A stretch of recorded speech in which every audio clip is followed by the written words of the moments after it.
Welcome to Madasaling Pinoy, your prayer partner. Ngayon po ay Sabado sa ikatlong linggo ng 40 araw ng paghahanda.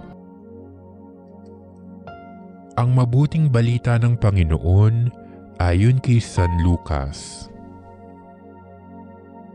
Noong panahong iyon, sinabi ni Jesus ang talinhagang ito sa mga taong ang tingin sa sarili matuwid at humahamak naman sa iba. May dalawang lalaking pumanhik sa templo upang manalangin. Ang isa'y Pariseo at ang isa namay publikano.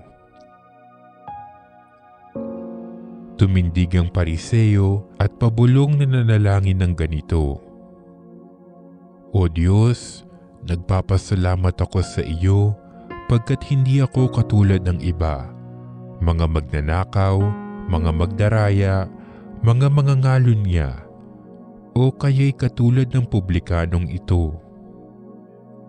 Makalawa akong nag-aayuno sa loob ng sanlinggo.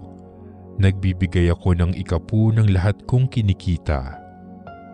Samantala, ang publikano'y nakatayo sa malayo, hindi man lamang makatingin sa langit, kundi dinadagukan ang kanyang dibdib at sinasabi, O Diyos, bahabag po kayo sa akin na isang makasalanan.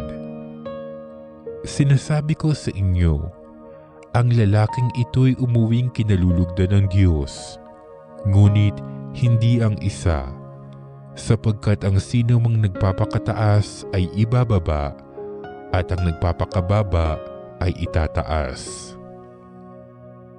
Ang mabuting balita ng Panginoon.